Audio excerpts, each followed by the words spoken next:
We need to talk about Eberechi Eze, and we need to speak about the possibility of Arsenal stealing the signing away from Tottenham.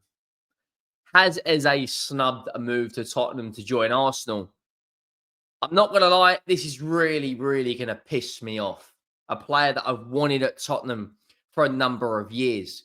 A player that is part of the same agency as our manager and most of our players. A player who's been given a box for him and his family every single time Tottenham play Crystal Palace.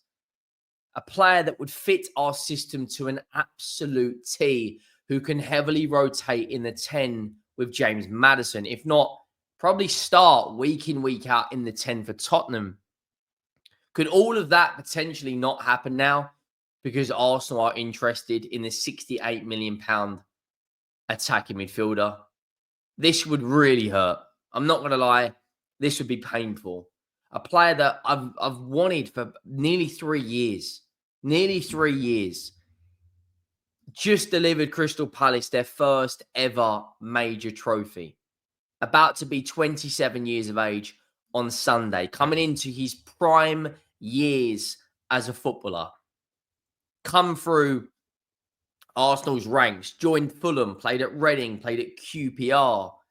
Played at Wickham. Finally joined from QPR to Crystal Palace. We need to break it all down. Make sure you go down. Smash the absolute granny out of the like button.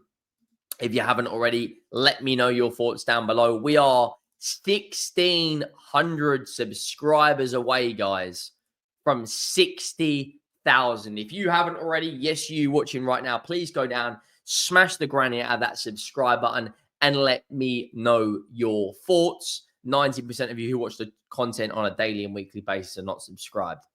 Now, Eberechi Eze, let's talk about him and let's talk about Victor Gyökeres. Eberechi Eze, we'll start off with the Tottenham news.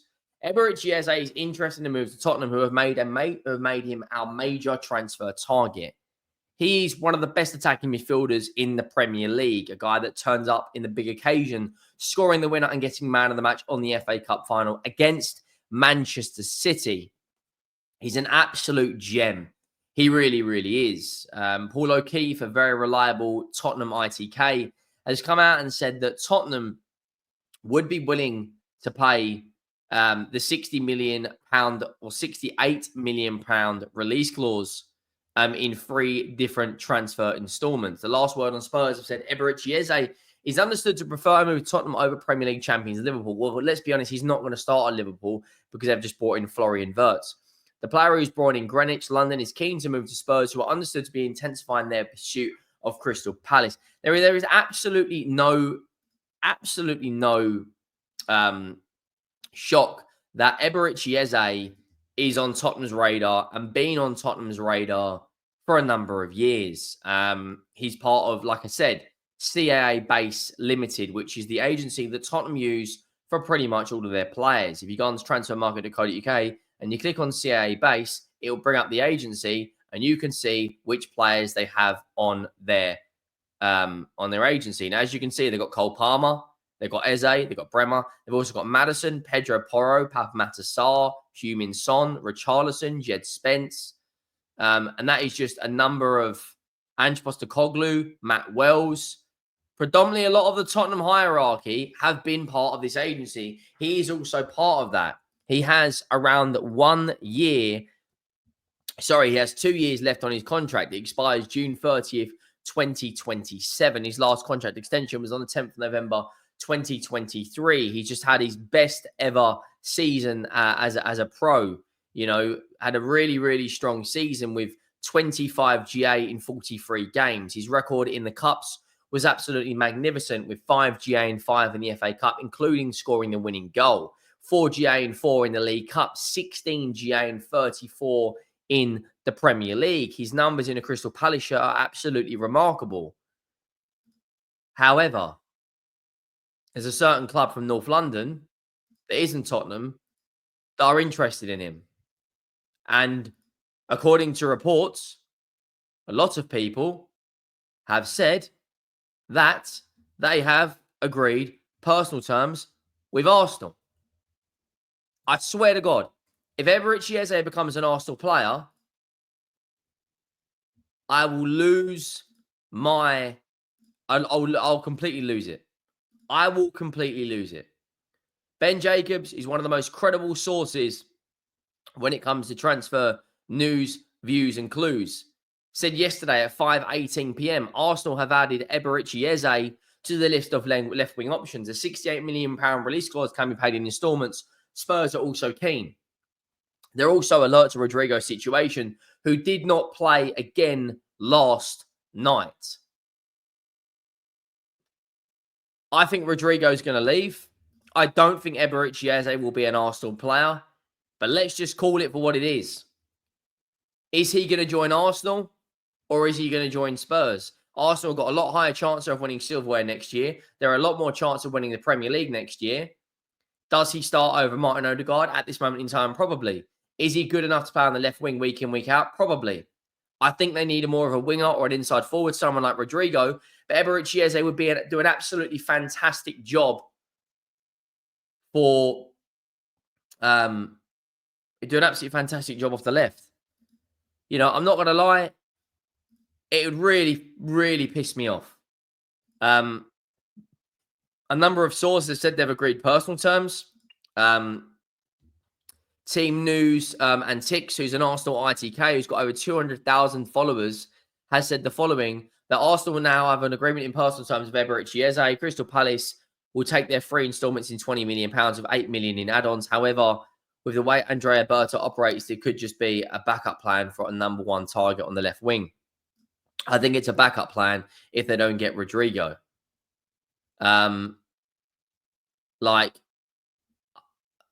Yeah, I'm not going to lie. This would piss me off. Alex Crook has also said Arsenal have added Eberechi Eze to their list of left-wing targets. His release clause is £68 million. Rodrygo remains in interest, but Eze is a much cheaper option. It's not really that much cheaper.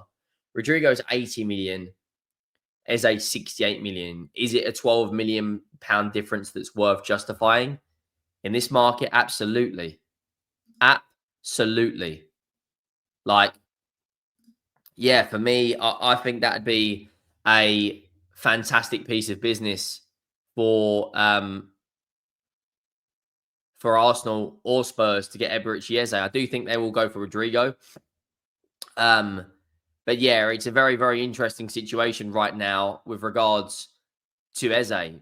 People are saying he's agreed terms. People are saying he wants to move. Tottenham agreed personal terms with Eberechi Eze about 18 months ago. But for whatever reason, it looks like we are, as it stands, just taking our time with it. Now, Fabrizio Romano has said, get ready, Arsenal fans. It's been a busy summer already. And he goes on to say, but the best is yet to come because Arsenal want to do way more. And that's coming out from the podcast, Here We Go. Look, with the whole saga with regards to the Arsenal striker situation, I am still standing by my gut instinct that I personally believe the striker will still be Benjamin Sesko. Credible sources like Sami Mokbel, Ben Jacobs, Florian Plettenberg all seem to think it will be Benjamin Sesko. Fabrizio Romano has stayed very open about the whole situation with Victor Gyökeres, telling the sporting hierarchy that he would prefer a move to Arsenal over Manchester United. You've also got Liverpool have now put their name in the hat for Victor Gyökeres if they can't get an Alexander Isak situation over the line. It's going to be absolutely fascinating when you look at the current situation for the striker market. You've also got Hugo Ekitike, who's out there wanted by Chelsea and Liverpool. My gut feeling right now is that Benjamin Sesko will be an Arsenal player. They will go for Rodrygo. My gut feeling is Liverpool will sign Hugo Ekitike or Alexander Isak. Gyökeres may end up at Manchester United or even Barcelona. You got to think Robert Lewandowski now is the other side of 30 and slowly on the decline. But it's going to be a very, very interesting, very, very interesting few weeks coming up in the transfer market. Not only that, the Club World Cup last 16 games are tomorrow, where Chelsea will be playing Benfica. Palmeiras will be playing Botafogo, an all-Brazilian clash. And then on Sunday, I think you've got PSG, Inter Miami, Flamingo, Bayern Munich. Monday, Inter versus Fluminense. Tuesday, Real Madrid, Juventus, and Manchester City versus Al Hilal. The Club World Cup, the last 16 is going to be fully underway. Let us know your thoughts. Make sure you drop a like. Make sure you hit that subscribe button. And I'll see you next time.